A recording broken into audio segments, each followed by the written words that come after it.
बिस्मिल्लाहिर्रहमानिर्रहीम अस्सलामु अलैकुम। आज मैं एक इंतहाई अफसोसनाक ख़बर लेकर हाज़िर हुआ हूँ, क्योंकि आज नीलम वैली से मुज़फ़्फ़राबाद जाने वाली एक मुसाफिर जीप को देवलिया के मुकाम पर हादसा पेश आया और उस हादसे में एक ही ख़ानदान के 8 अफराद समेत टोटल 15 अफराद जान की बाजी हार गए हैं। इस वक्त नीलम वैली के अंदर सोग का समा है।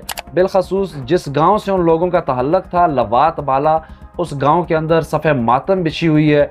हर आंख अश्कबार है, हर शख्स इस हादसे के ऊपर गमगीन है और साथ ही साथ इस तरह के हादसात के ऊपर अपने तरफ से इंतज़ामिया और जो ज़िम्मेदारान हैं, अदारे हैं, उनके ऊपर तनकीद भी कर रहे हैं। चूँकि नीलम वैली में आए रोज़ इस तरह के हादसात रूनुमा होते रहते हैं, अदारे इन हादसात को कंट्रोल करने के लिए इक़दामात नहीं कर रहे, हुकूमत की तरफ से सेफ्टी फराहम नहीं की जा रही।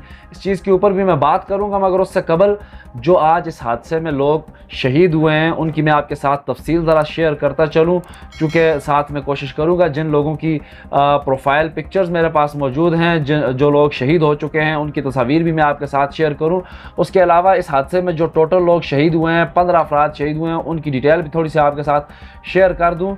सबसे पहले रेशम जान बेवा सरवर ख़ान उम्र 65 साल, माजिद सरवर वल्द सरवर ख़ान उम्र 25 साल, जरदाना बीबी जोजा अब्दुल लतीफ़ उम्र 35 साल, जीनत बीबी दुख्तर अब्दुल लतीफ़ उम्र 13 साल, ग़ुलाम यासीन वल्द मोहम्मद यूनस उम्र 55 साल, मोहम्मद अशरफ वल्द अकबर जलाली उम्र 48 साल, तारक रबानी वल्द ग़ुलाम रबानी उम्र 22 साल। ये गाड़ी का ड्राइवर था, तारक रबानी वल्द ग़ुलाम रबानी, जिसकी उम्र 22 साल है। और फरीद वल्द अब्दुल रऊफ़ उम्र 27 साल, सलीम वल्द अब्दुल रऊफ़ उम्र 16 साल, सलमा दुख्तर अब्दुल रऊफ़ उम्र 17 साल। ये 3 आपस में बहन भाई हैं। इसके बाद जो लोग हैं, ये साइमा फ़ारूक दुख्तर फ़ारूक उम्र 33 साल, रफ़ीक वल्द फ़ारूक उम्र 19 साल, इशरत फ़ारूक दुख्तर फ़ारूक उम्र 15 साल, तंजील वल्द फ़ारूक उम्र 11 साल और एहसन फ़ारूक वल्द फ़ारूक उम्र 10 साल। ये कुल 15 लोग हैं जो शहीद हो चुके हैं। इसमें ये जो आखिरी 4 लोग हैं, 5 लोग हैं, ये एक ही घर के, मतलब एक ही वालिद की औलाद हैं ये, और इसके साथ दीगर ऊपर जो हैं वो भी इसी के घराने के लोग हैं। ये टोटल 8 अफराद हैं जो एक ही घराने से जिनका ताल्लुक़ था, जो इस हादसे में जाँ बहक हुए हैं।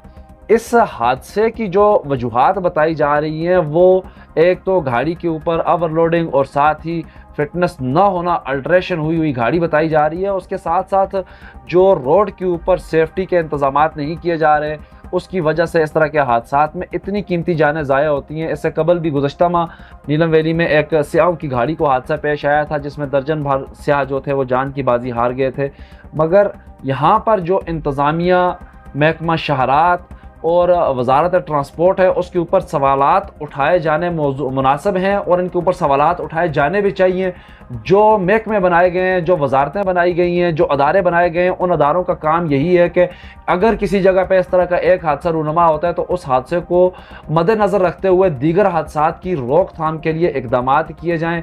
मगर यहाँ पर बिलखसूस आज़ाद कश्मीर के अंदर मैं अगर बात करूँ और ख़ुसूसी तौर पर नीलम वैली की अगर बात करूँ, तो ऐसे इलाक़ों में कोई भी ऐसे जो हिफाजती इक़दामात होते हैं उनको मद्देनज़र नहीं रखा जाता। रोड की हालत तबाह हाल होती है, रोडों के ऊपर कहीं पर भी सेफ्टी के इंतज़ामात नहीं किए जाते।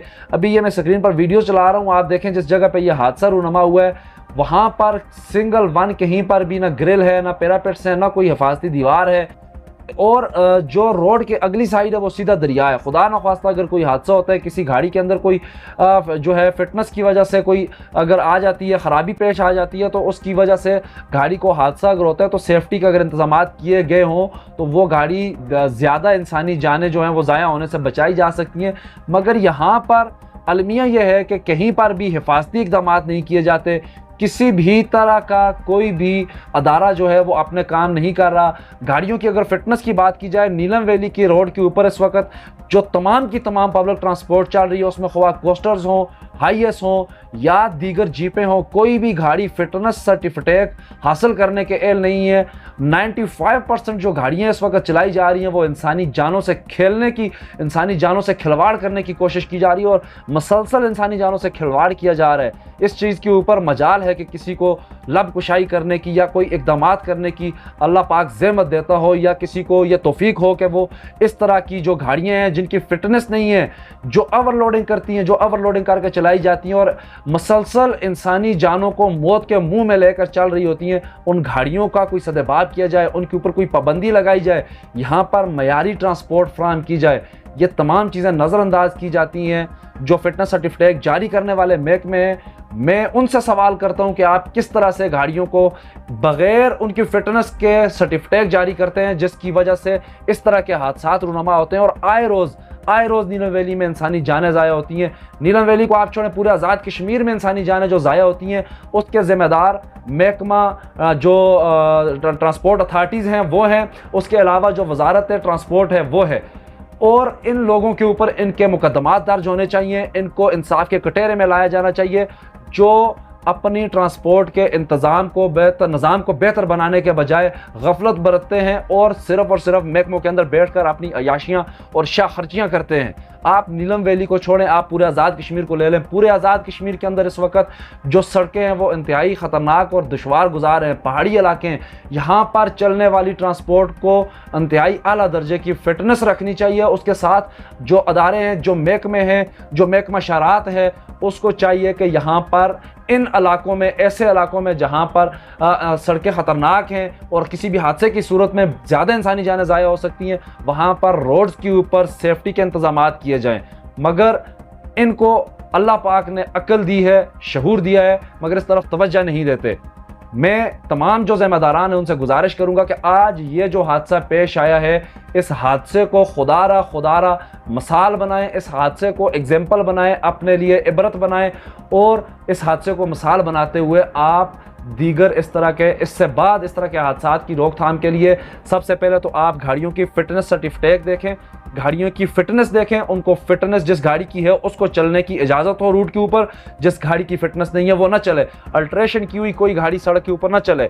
उसके बाद कोई भी ऐसी गाड़ी रूट के ऊपर ना चले जो ओवरलोडिंग करती है, जो इंसानी जानों के साथ मसलसल खेलने की कोशिश करती है और दानिस्ता तौर पर मौत को दावत देती है। तो आज का ये जो हादसा है ये इंतहाई अफसोसनाक है। पूरा इलाका, पूरा नीलम वैली और आज़ाद कश्मीर इसके ऊपर अफसुर्दा है और हम भी शोहदा के ख़ानदानों के गम में बराबर के शरीक हैं। लवात बाला से तमाम लोगों का तहल्लुक़ था, उनकी डेड बॉडीज़ वहाँ से इंतज़ामिया ने, पुलिस ने अपनी प्रोटेक्शन में या अपनी जो प्रोटोकॉल में वहाँ से लेके आए और गांव में पहुँचाई। अब उनकी तदफीन का अमल किया जा चुका है और उन लोगों को पूरे एजाज़ के साथ वहाँ पर दफन किया जा रहा है। पूरी रियासत इस वक्त सोगवार है, हर कोई इस हादसे के ऊपर दुखी है, मगर सब लोगों को अपना किरदार अदा करना होगा। आज़ाद कश्मीर के अंदर, बिलखसूस नीलम वैली के अंदर जो खटारा ट्रांसपोर्ट चलाई जा रही है, यहाँ पर स्याहों का एक बड़ा फ्लो आता है, स्याहों की बहुत ज़्यादा यहाँ पर फोकस है और यहाँ पे आने की कोशिश करते हैं। उनको भी सब बेहतरीन सफरी सहूलियात फराहम की जाएँ